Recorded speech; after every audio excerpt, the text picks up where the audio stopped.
नमस्कार तथा सुप्रभात। उज्यालो रेडियो नेटवर्कसँगै उज्यालो अनलाइन र मोबाइल एप्लिकेशनबाट एकसाथ प्रसारण भइरहेको काया कैरनमा तपाईलाई साथी मदन पौड्यालसँगै मिलन तिमिल सिन्हाको स्वागत छ। आज 2080 साल वैशाख 30 गते शनिबार, जेठ कृष्ण पक्षको अष्टमी उपरान्त नवमी तिथि, सन् 2023 मे 13 तारिक।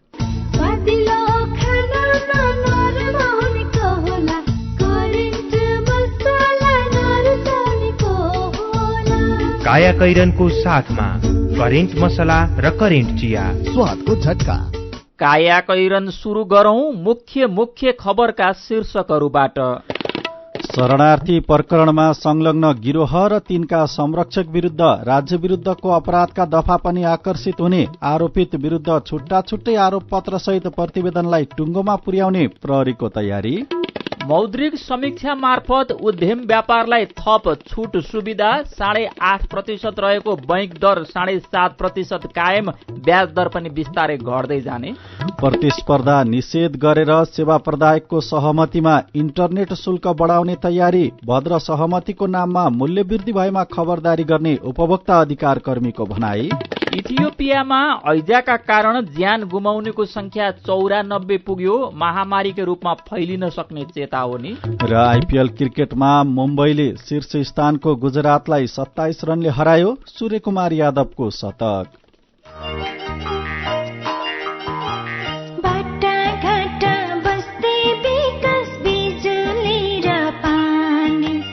स्वास्थ्य शिक्षा विकास गर्न चाहिन्छ लगानी,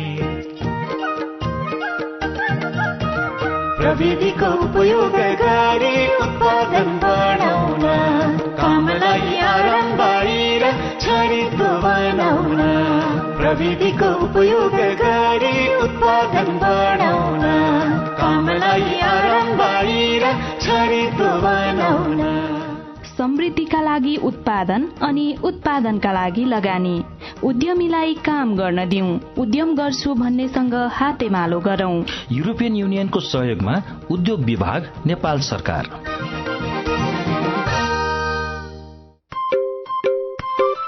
सुरक्षित र समृद्ध होस् जिन्दगीको सेरोफेरो, भोलिको लागि सोच्नु पर्ने कर्तव्य हो तिम्रो मेरो।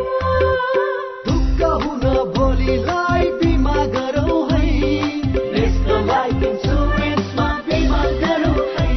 विगत 36 वर्षदेखि सञ्चालनरत नेपालकै पहिलो अग्रणी जीवन बिमा company national life insurance company, Lazimpat, Kathmandu.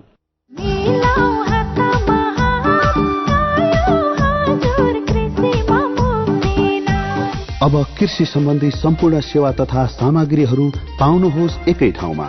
मल, बिउ, विषादी, औजार उपकरण र सम्पूर्ण प्राविधिक सेवाहरू अब नजिकैको एग्रोभेट, सहकारी तथा कम्पनीको आधिकारिक विक्रेताहरूकोमा गई सम्पर्क गर्नुहोला। मुक्तिनाथ कृषि कम्पनी लिमिटेड, समृद्धिको आधार कृषि, कृषिको आधार प्रविधि। थप जानकारीको लागि 98 023 10 9 64। काया कैरनमा अब खबरको सिलसिला। भुटानी शरणार्थी बनाएर अमेरिका पठाउने भन्दै नेपाली नागरिकबाट पैसा संकलन गर्ने गिरोह र तिनका संरक्षक विरुद्ध अरू कसुर सहित राज्य विरुद्धको अपराध सम्बन्धी कानून पनि आकर्षित हुने भएको छ। सार्वभौम देशका नागरिकलाई अनागरिक बनाउने तथा नेपालको अन्तर्राष्ट्रिय छवि र स्वाभिमानमा आँच पुग्ने गरी रचिएको अपराधमा गृहमन्त्री, गृह सचिव, गृहमन्त्रीका सुरक्षा सल्लाहकारको संलग्नता खुलेसँगै प्रहरीले राज्य विरुद्धको कसुरमा समेत मुद्दा चलाउन अनुसन्धान को दायरा बढाएको छ। सुरुमा ठगी कसुरको अनुसन्धान गरिएकामा तथ्यहरू खुल्दै गएपछि संगठित अपराध निवारण ऐन 2070 मा मुद्दा चलाउने तयारी भएको थियो, तर राज्यको ओहदामै बसेर दस्तावेजहरू साटफेर गरी नागरिकलाई अनागरिक बनाउने र देशको प्रतिष्ठामा आघात पुर्याउने अपराध भएकाले राज्य विरुद्धको कसुरमा मुद्दा चलाउनु पर्ने अवस्था आएको छ। एक सुरक्षा अधिकारीले भनेका छन्, ठगी र संगठित अपराध, सरकारी कागजात छाप तथा दस्तखत कृत्य, सम्पत्ति शुद्धिकरण, सार्वजनिक पदको दुरुपयोग, र भ्रष्टाचार र मानव बेचबिखन तथा ओसार पसार सम्बन्धी कसुर त हुँदै हो, राज्य विरुद्धको कसुर पनि हो भन्ने हाम्रो निष्कर्ष छ। आरोपित विरुद्ध छुट्टा छुट्टै 4 सिट सहित प्रतिवेदनलाई टुङ्गोमा पुर्याउने तयारीमा पनि प्रहरी जुटेको छ। अनावश्यक राजनीतिक हस्तक्षेप नभएमा यो विषयले नेपालको अपराध अनुसन्धानमा एउटा कोसे ढुङ्गा नै स्थापित गर्ने प्रहरी अधिकारीहरूको भनाइ छ। सर्वोच्च अदालतका पूर्व न्यायाधीश प्रकाश ओस्ती पनि नेपालीलाई भुटानी शरणार्थी बनाएर अर्को देश पठाउन प्रपञ्चकले देशको प्रतिष्ठा र विश्वसनीयता गिराएकाले त्यसमा संलग्नलाई राज्य विरुद्ध अपराधमै मुद्दा चलाउनु पर्ने बताउनुहुन्छ। नेपाल प्रहरीका पूर्व डीआईजी हेमन्त मल्ल पनि ठगी र संगठित अपराधका अलावा आधा दर्जन कसुरमा कारबाही गर्नुपर्ने बलिया आधार रहेको बताउनुहुन्छ। प्रहरीले साहसपूर्वक अनुसन्धान गरेकाले सरकारी वकिल र न्यायाधीशहरूले पनि खुट्टा कमाउन नहुने पूर्व न्यायाधीश ओस्तीको भनाइ छ। मुलुकी अपराध संहिताको दफा 51 अनुसार राज्य विरुद्धको कसुरमा कारबाही गर्न सकिन्छ।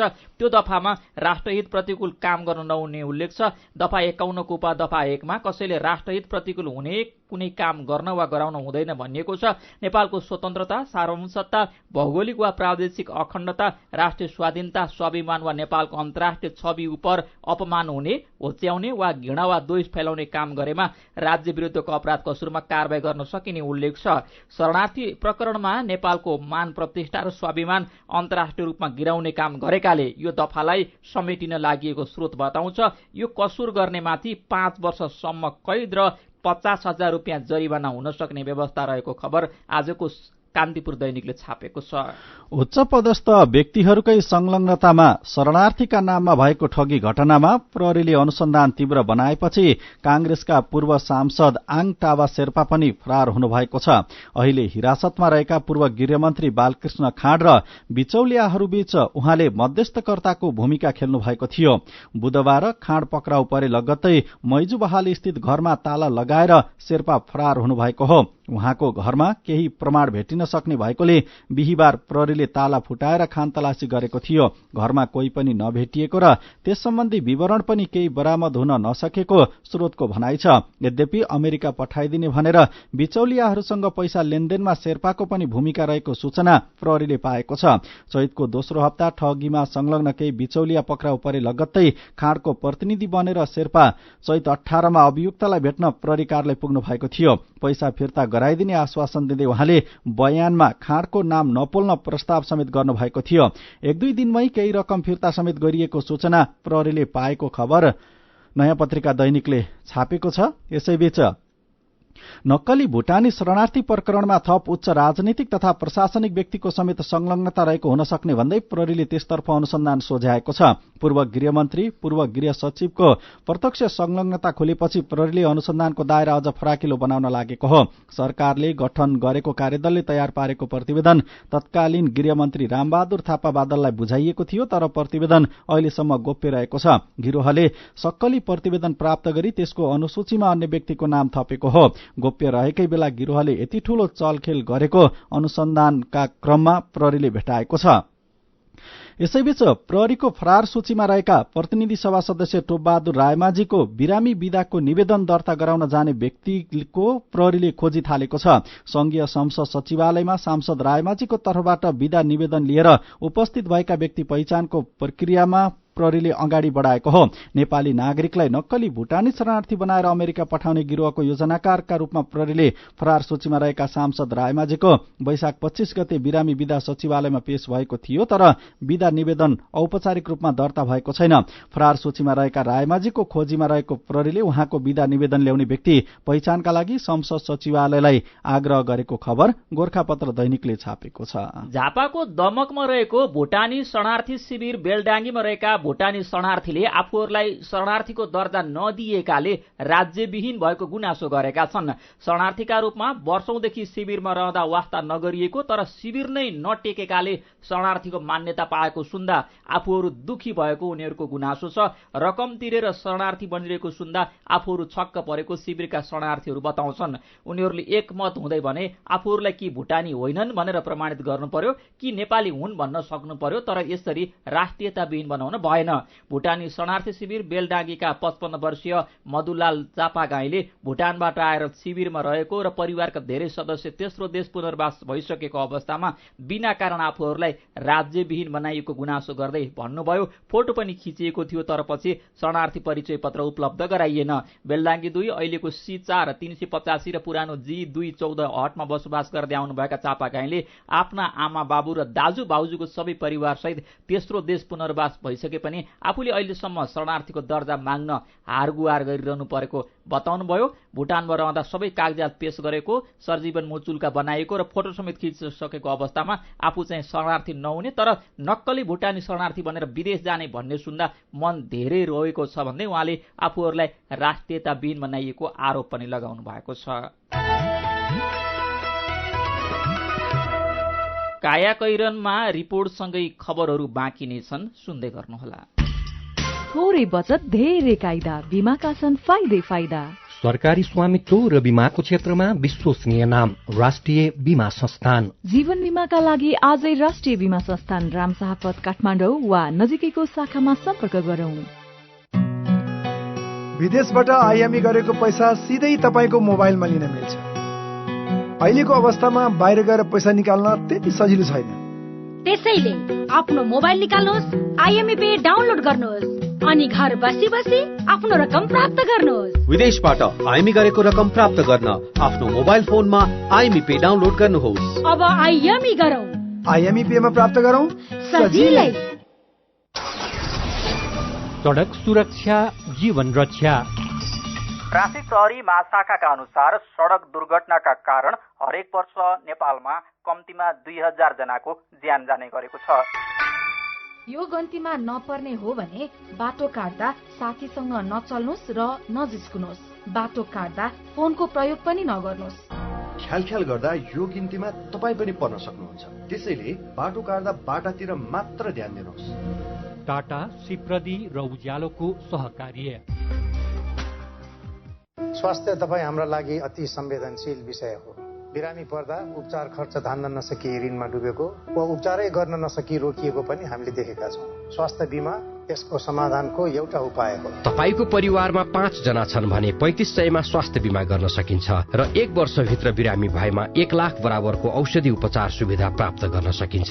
यदि परिवारमा 5 भन्दा बढी सदस्य छन् भने प्रति व्यक्ति बीमाका लागि 700 थप्नुपर्छ र त्यसैको आधारमा प्रति सदस्य 20,000 बराबर उपचार सेवा थपिँदै जान्छ र 10 जनासम्मको लागि रु 2 लाखसम्मको उपचार सेवा निशुल्क पाइन्छ। साथै ज्येष्ठ नागरिक, अति विपन्न र गम्भीर शारीरिक अशक्तता भएका व्यक्तिहरूको स्वास्थ्य बीमा निशुल्क हुने प्रावधान छ। निजहरूको योगदान रकम समेत सरकारले तिरिदिन्छ। अस्पतालहरूको कमीले आजै सेवामा सहज पहुँच त छैन, तर यो सहज हुँदै जानेछ। त्यसैले आजै स्वास्थ्य बीमा गर्नुहोस्। तपाईको स्वास्थ्य हाम्रो अठोट। नेपाल सरकार स्वास्थ्य बीमा बोर्ड, टेकु, काठमाडौँ। बचतमा उच्च ब्याज ऋण पनि सस्तो सस्तो सस्तो। बल्ल आयो बचत खाता सोचे जस्तो। हजुर, बचत सोझै मुद्दतीमा परिणत हुने झन्झटिलो कागजी प्रक्रिया बिना मोबाइल ब्याङ्किङकै माध्यमबाट पनि ऋण सहितका अन्य सुविधाको लागि आजै खोलौं सोचे जस्तै ब्याङ्क खाता। बचत गरौं। ग्लोबल आइएमई ब्याङ्क, सबैका लागि ब्याङ्क।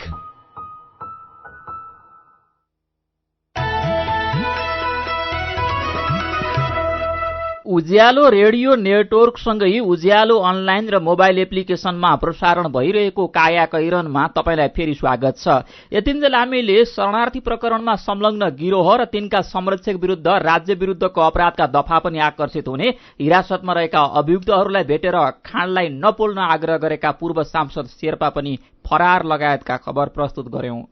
अब बाँकी खबर। एमाले भित्र संघीयता, शासकीय स्वरूप र निर्वाचन प्रणालीको पुनरावलोकनको आवाज उठेको छ।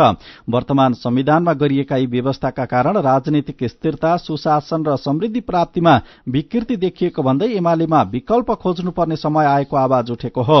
2 दिनदेखि जारी केन्द्रीय कमिटी बैठकमा अहिलेको संघीयता, शासकीय स्वरूप र निर्वाचन प्रणालीमा सुधार आवश्यक रहेको भन्दै थुप्रै केन्द्रीय सदस्यहरूले विकल्प विकल्पका लागि नेतृत्वमाथि दबाव सिर्जना गरेका छन्। बैठकमा पोलिट ब्यूरो सदस्य द्वय गोकुल बास्कोटा र महेश बस्नेत, देवी गेवाली, ऐन महरसहित केन्द्रीय सदस्यले संघीयता र निर्वाचन प्रणाली पुनरावलोकनको पक्षमा बुदागत रूपमै जोरदार सुझाव राखेका थिए। कतिपय साथीले संघीयता खारेज नै गर्नुपर्ने सुझाव समेत राख्नु भएको छ। कतिपयले सुधारको कुरा उठाउनु भएको छ। केन्द्रमा बढ़ीमा 15 देखि 20 र प्रदेशमा बढ़ीमा 7 मन्त्रालय, औचित्य स्थापित नभए जिल्ला समन्वय समिति खारेज र राजनैतिक स्थिरताका लागि निर्वाचन प्रणालीमा सुधार गरी प्रत्यक्ष निर्वाचित कार्यकारी प्रमुखमा जानुपर्ने मत आएको पोलिट ब्यूरो सदस्य ठाकुर गैरीले बताउनु भएको छ।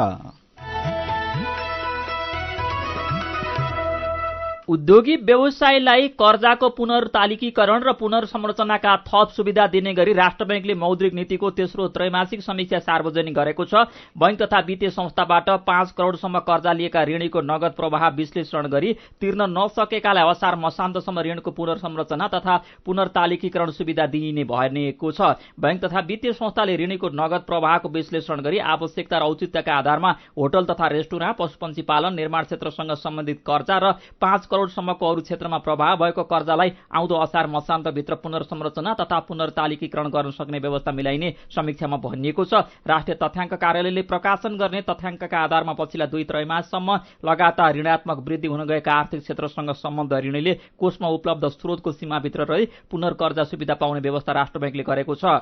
लघु वित्तीय संस्थाका ऋणीहरूलाई पनि कर्जा चुक्ता गर्न कठिनाई परेको अवस्थामा सम्बन्धित संस्थाले आवश्यकता र औचित्यका आधारमा 2080 असार मसान्तभित्र कर्जाको पुनर्संरचना तथा पुनर्तालिकीकरण गर्न सक्ने व्यवस्था मिलाइने पनि राष्ट्र बैंकले जनाएको छ। मौद्रिक नीतिको तेस्रो समीक्षा मार्फत कतिपय व्यवसायले नीतिगत दर घट्ने अपेक्षा गरे पनि अहिलेको 7% को नीतिगत दरलाई यथावत राखिएको छ। बैंक दर भने 1% बिन्दुले घटाइएको छ। यसअघि 8.5% रहेको बैंक दर अब 7.5% कायम भएको छ। सरकारी धितोपत्रहरूको सुरक्षणमा केन्द्रीय बैंकले बैंक तथा वित्तीय संस्थालाई प्रदान गर्ने ऋणमा लिने ब्याज दर नै बैंक दर हो। राष्ट्र बैंकले तरलता सहज हुँदै गएको जनाउँदै आउँदा दिनमा ब्याज दर पनि घट्दै जाने बताएको छ। इन्टरनेट सेवा प्रदायकहरूले अबको केही दिनमै इन्टरनेट सेवाको महसुल दर बढाउने तयारी थालेका छन्। केही समय अघिसम्म कसले सबैभन्दा सस्तोमा इन्टरनेट दिने भन्नेमा एकअर्कासँग प्राइस वार अर्थात मूल्यमा प्रतिस्पर्धा गरेका उनीहरू अब भने अचाक्ली घटाइएको भनिएको मूल्य हटाएर आपसी सहमतिमा नयाँ मूल्य कायम गर्न एकजुट भएका हुन्। मूल्य समायोजनका विषयमा सेवा प्रदायक बीच अनौपचारिक रूपमा भद्र सहमति समेत भइसकेको स्रोतको दावी छ। ग्राहकको पैसा तिर्ने क्षमतालाई ध्यानमा राखेर मासिक 100-200 रुपैयाँसम्म हेरफेर गर्ने योजना बनाएको सेवा प्रदायकहरूले उल्लेख गरेका छन्। आर्थिक मन्दीको बहानामा वा धराशायी हुने अवस्था आएको भन्दै सेवा प्रदायकहरूले भद्र सहमतिमा मूल्य वृद्धि वा समायोजन गर्न नमिल्ने र त्यसो गर्न खोजिए त्यो प्रतिस्पर्धा विरोधी कदम हुन जाने उपभोक्ता हित संरक्षण मञ्चका महासचिव विष्णु प्रसाद तिमल सेनाको भनाइ छ। सक्दै नसक्ने गरी सेवा दिन्छन् भने उनीहरू आफै धराशायी हुन्छन्, तर आपसमा मिलेर मूल्य कायम गर्छन् भने त्यो प्रतिस्पर्धा विरोधी हुन जान्छ। तिमल सेना भन्नुहुन्छ, प्रतिस्पर्धा नगर्ने गरी समझदारी गरे हामी खबरदारी गर्छौं। प्रतिस्पर्धा प्रवर्धन तथा बजार संरक्षण बोर्डले यसमा हेर्नुपर्ने पनि उहाँको भनाइ छ। इन्टरनेट सेवा बजारमा प्रतिस्पर्धाले गुणस्तर र मूल्य दुवैमा ग्राहकका लागि विकल्प उपलब्ध हुँदा राम्रो भएको र व्यवसायको अहिलेको कार्टेलिङ प्रयासले प्रयोगकर्ताहरूलाई मारमा पार्ने धारणा सूचना प्रविधि क्षेत्रका विज्ञहरू पनि राख्छन्। प्रतिस्पर्धा निषेध गरी सेवा प्रदायकको सहमतिमा इन्टरनेट शुल्क बढाइँदै शीर्षकको खबर कान्तिपुर दैनिकले छापेको छ। देशका विभिन्न पर्यटकीय क्षेत्रमा स्वदेशी र विदेशी पर्यटकको चहल पहल बढेको छ। कोभिड महामारीका कारण झण्डै 2 वर्षसम्म सुस्ताएको पर्यटन क्षेत्रले बिस्तारै लय सम्हाल्दै गर्दा व्यवसाय उत्साहित भएका छन्। महेश गेवालीको रिपोर्ट। बाइ बस जान चाहनुहुन्छ कि स्कर्पियो लिएर जान चाहनुहुन्छ, के चाहनुहुन्छ तपाईले? काठमाडौँको नक्साल घर हुनुभएकी प्रज्ञा भण्डारी परिवारसँग घुम्न जानको लागि गाडी र होटल बारे बुझ्न ट्राभल कम्पनी पुग्नु भएको छ। सफा मौसम भएको मौका पारेर उहाँ 1 हप्ताको लागि परिवारसँगै घुम्न जान लाग्नु भएको हो। पोखराबाट लुम्बिनी हुँदै चितवनसम्म पुगेर फर्किने उहाँको योजना छ। हाम्रो सुरुमा पोखरा गएर विन्ध्यवासिनी मन्दिर दर्शन गर्ने, त्यसपछि तालबाराई मन्दिर दर्शन गर्ने भन्ने कुरा छ। त्यहाँ माथि सारङकोट गएपछि अब सनसेटहरू हेर्ने ओर्ने, यो गुफाहरू घुम्ने ओर्ने, मुस्ताङतिर गइहाल्यो भने त झन् रमाइलो भइहाल्यो। गइएन भने चाहिँ पाल्पाको रानी दरबार हुँदै अब त्यहाँबाट आउँदाखेरि लुम्बिनी घुमेर अनि चितवनको सौरामा चाहिँ यसो घुमफिर गर्ने। हिजो आज यसै गरी घुम्न जानेहरूको संख्या बढ्न थालेको छ। घुम्नको लागि गाडी र होटल मिलाइदिने ट्राभल कम्पनीहरूमा आन्तरिक सँगै बाह्य पर्यटकको चहल पहल देखिन्छ। धेरै ट्राभल कम्पनीहरूले विभिन्न छुट र होलिडे प्याकेज उपलब्ध गराएर पर्यटकलाई आकर्षित गर्ने गरेका छन्। 22 वर्षदेखि कमलादीको रिजेन्सी नेपाल ट्राभल एन्ड टुरमा काम गर्दै आएका रोशन राणा भाट। त्यस्तै पोखरा मात्रै मासिक तपाईको 50-60 जनाको टिकट हुन्थ्यो भने अहिले दिनमै तपाईको अहिले एउटा 2टा सेक्टरमा 20-22 जनाको डेली टिकट इस्यु गरेर हुन्छ। भनेको तपाईको त्यही अनुसारले देखिन्छ नि त तपाईको टुरिज्म कतिको बढाएको छ। त्यस्तो टाइट छ भनेपछि अब पहिलाको मासिक अहिले विकली गइरहेछ भनौँ न। काठमाडौँ उपत्यकाभित्र हनुमान ढोका दरबार क्षेत्र, ठमेल, पशुपतिनाथ, स्वयम्भूनाथ, बौद्धनाथ स्तूपा, पाटन दरबार क्षेत्र, भक्तपुर दरबार क्षेत्र लगायतका ठाउँमा दिनहुँ जसो स्वदेशी र विदेशी पर्यटकको घुइँचो लाग्ने गर्छ। काठमाडौँ बाहिरका अरू पर्यटकीय स्थलमा पनि यस्तै भीड़ बढ्ने गरेको छ। राष्ट्रिय निकुञ्ज तथा संरक्षित क्षेत्रहरूमा पनि आन्तरिक तथा बाह्य पर्यटकहरूको चहल पहल बढेको छ। नेपाल पर्यटन बोर्डका अनुसार माघदेखि वैशाखसम्मको 4 महिनामा 3,26,000 भन्दा बढी पर्यटक नेपाल आएका छन्। यो संख्या अघिल्लो वर्षको तुलनामा 60% बढी हो।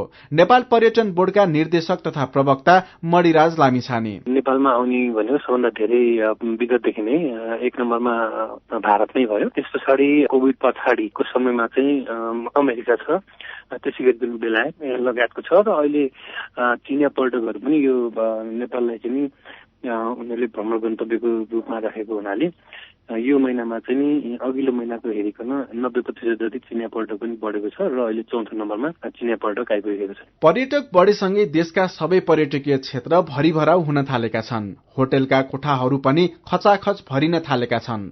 होटल एसोसिएसन नेपाल हानका अनुसार काठमाडौँ, चितवन, धुलीखेल र विराटनगरका होटलमा 40%, पोखरामा 35%, जनकपुरमा 15% पर्यटकको संख्या बढेको छ। चितवन फरेस्ट रिसोर्टका सञ्चालक दीपक भट्टराई। लास्ट इयर त हामी कहाँ त्यति धेरै चलपल भएको बेला त होइन हैन। यसपालिको चलपल चाहिँ राम्रै छ, बुकिङहरू पनि आइरहेको छ। अहिले पर्यटकहरू पनि विदेशी, चाइनिज, इन्डियन हैन नेपाली देख्न सकिन्छ अहिले। कोभिड महामारीका कारण झण्डै 2 वर्ष पर्यटकीय क्षेत्रमा कुनै गतिविधि नहुँदा कतिपय व्यवसायी पलायन पनि भए। अहिले फेरि पर्यटकीय क्षेत्रमा चहल पहल बढ्दा पर्यटन व्यवसायमा नयाँ काम गर्न खोज्नेहरूलाई पनि उत्साहित बनाएको छ। कायाकैरनमा मेरो पनि भन्नु छ र कार्टुनसँगै खबरको सिलसिला बाँकी नै छ, सुन्दै गर्नुहोला। एचआईभी का बारेमा खुलेर कुरा गरौं।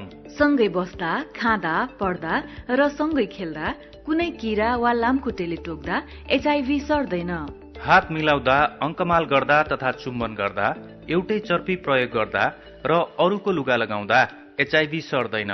समयमै उपचार गरेमा एचआईभी संक्रमित पनि स्वस्थ व्यक्ति सरह बाँच्न सक्छन्। त्यसैले नियमित औषधिको सेवन गरौं र स्वस्थ जीवन बाँचौं। एचआईभी को औषधि एआरभी हरेक सरकारी अस्पतालमा निशुल्क पाइन्छ। एचआईभी संक्रमितहरू अरू भन्दा भिन्न होइनन् भन्ने कुरा बुझौं र समान व्यवहार गरौं। एचआईभी संक्रमितहरूमाथि हुने भेदभावको अन्त्य गरौं। Nepal youth foundation, 12+, Lumbini plus र मकवानपुर महिला समूह। सार्वजनिक सुनुवाई कार्यक्रम सञ्चालन गर्ने विषयको ललितपुर महानगरपालिकाको सूचना। ललितपुर महानगरपालिकाद्वारा यही वैशाख 31 गते आइतबार बिहान 11 बजे ललितपुर महानगरपालिका वडा नम्बर 2586 कोट पार्कमा सार्वजनिक सुनवाई कार्यक्रम सञ्चालन गर्ने भएकाले सो कार्यक्रममा उपस्थित भई विकास निर्माण, सम्पदा संरक्षण, सामाजिक विकास तथा सेवा प्रवाहका सम्बन्धमा आफ्नो अमूल्य सल्लाह, सुझाव तथा गुनासो राख्नुहुन सम्पूर्ण नगरवासी महानुभावहरूमा ललितपुर महानगरपालिका हार्दिक अपील गर्दछ। ओहो महेशजी, हिजोको कार्यक्रममा तपाईले धारा प्रवाहका साथ बोल्नु भएको देखेर म त छक्कै परे। हिजो आज त हेर्दा पनि एकदमै प्रोफेसनल र आत्मविश्वासी देखिनुहुन्छ। यो सबै परिवर्तन त निपमा पब्लिक स्पिकिङ तालिम लिएपछि भएको हो नि। हजुर, वाक शक्ति, व्यक्तित्व तथा क्षमता विकास गरी विभिन्न क्षेत्रमा सफल हुनका लागि एकदमै उपयोगी पब्लिक स्पिकिङ तालिममा सहभागी हौ। सम्पर्क Nepal entrepreneurship education foundation, nif, Bagbazar, Kathmandu. Mobile number 9860 312 393। साथै एसईई दिएका विद्यार्थीहरूले पनि यो प्रशिक्षणमा सहभागी भई लाभ लिन सक्नुहुनेछ।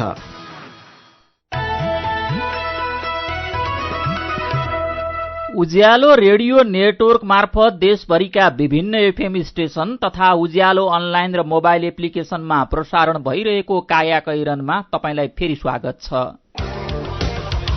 मेरो पनि भन्नु छ।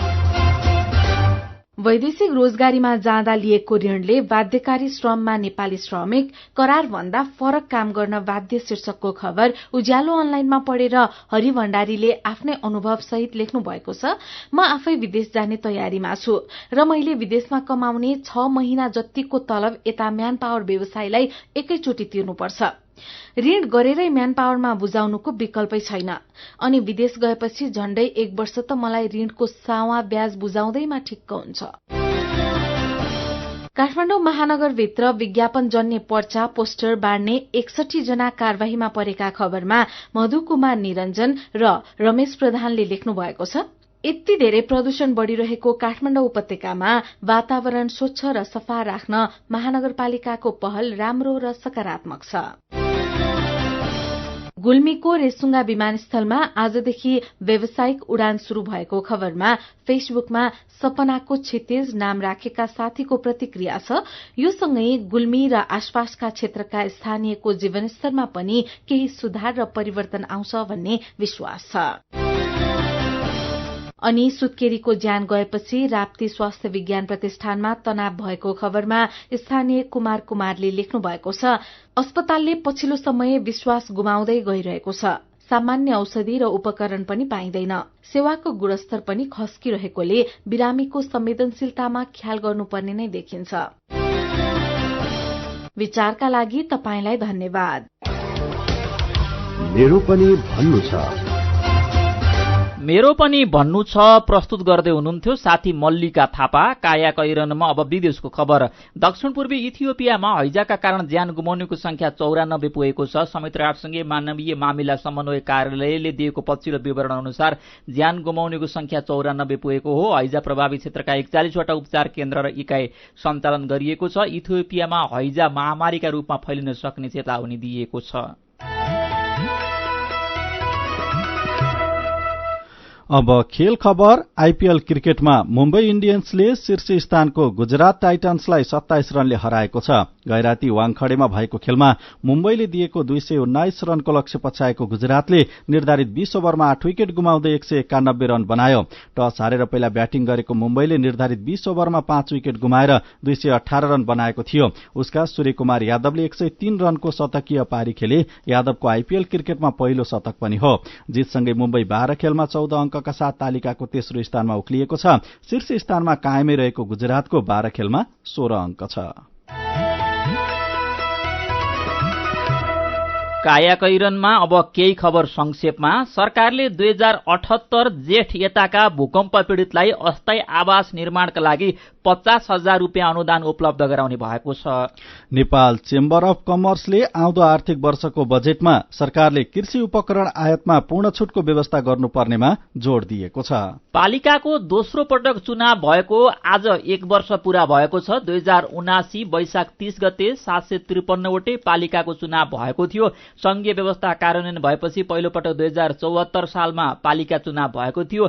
दोस्रो पटक चुनाव भएको 1 वर्ष भए पनि पालिका निर्माण भएपछि जनप्रतिनिधिले काम गरेको यो 6औं वर्ष हो। यस अवधिमा पालिकाका संस्थागत संरचनाको शुरूआत भएको, कानून निर्माण, भौतिक विकास निर्माण, सेवा प्रवाह लगायत क्षेत्रमा पालिकाको भूमिका प्रभावकारी रहेको पाइएको आजको गोरखापत्र दैनिकले खबर लेखेको छ। सुत्केरीको ज्यान गएपछि दाङको घोराईमा रहेको राप्ती स्वास्थ्य विज्ञान प्रतिष्ठान तनावग्रस्त बनेको छ। घोराई उपमहानगरपालिका 8 सौरीकी मधु बुढाथोकी केसीको बिहिबार दिउँसो 1 बजे ज्यान गएपछि आफन्तले प्रतिष्ठानमा आन्दोलन थालेका हुन्। र गठन भएको 2 हप्तासम्म संसदीय समितिको बैठक बस्न नसक्दा संवैधानिक परिषदले गरेको नियुक्ति सिफारिसमाथि छलफल हुन सकेको छैन। प्रतिनिधि सभाको पहिलो अधिवेशनको अन्तिम दिन वैशाख 15 मा संसदीय समितिहरू गठन भए पनि एउटै बैठक बसेको छैन। संसदीय सुनवाई समितिले काम सुरु नगर्दा प्रधान न्यायाधीश नियुक्तिका लागि संवैधानिक परिषदले गरेको सिफारिसमाथि सुनवाई हुन सकेको छैन। काया कैरनमा अब चाहिँ पालो आयो उखानको। आफै धामी आफै बोक्सी। उखानसँगै हामी काया कैरनको अन्त्यमा आइपुगेका छौं। आजका मुख्य खबर फेरि एकपटक। शरणार्थी प्रकरणमा संलग्न गिरोह र तिनका संरक्षक विरुद्ध राज्य विरुद्धको अपराधका दफा पनि आकर्षित हुने, आरोपित विरुद्ध छुट्टा छुट्टै आरोप पत्र सहित प्रतिवेदनलाई टुङ्गोमा पुर्याउने प्रहरीको तयारी। मौद्रिक समीक्षा मार्फत उद्यम व्यापारलाई थप छुट सुविधा। 8.5% रहेको बैंक दर 7.5% कायम। ब्याज दर पनि बिस्तारै घट्दै जाने। प्रतिस्पर्धा निषेध गरेर सेवा प्रदायकको सहमतिमा इन्टरनेट शुल्क बढाउने तयारी। भद्र सहमतिको नाममा मूल्यवृद्धि भएमा खबरदारी गर्ने उपभोक्ता अधिकार कर्मीको भनाई। इथियोपियामा हैजाका कारण ज्यान गुमाउनेको संख्या 94 पुग्यो। महामारीकै रूपमा फैलिन सक्ने चेतावनी। र आइपीएल क्रिकेटमा मुम्बईले शीर्ष स्थानको गुजरातलाई 27 रनले हरायो। सूर्यकुमार यादवको शतक।